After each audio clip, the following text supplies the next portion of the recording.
Timo the word scout paddles his small canoe along a quiet river. The water feels calm, but something unusual catches his attention.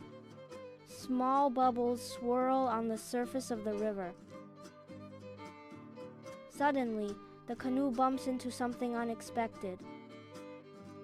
A hidden rock rests just below the water's surface. The bubbles begin to feel important, not random. The bubbles act as a clue, warning of what lies underneath. Careful watching helps guide the canoe away from danger. Small clues begin to shape smarter choices along the journey. Timo learns that paying attention to small signs helps find a safe path in every adventure. Thank you for watching Vocab Cartoons. If you learned something new today, don't forget to like, subscribe, and share with your friends. Click the bell button so you don't miss our next word adventure. See you in the next video.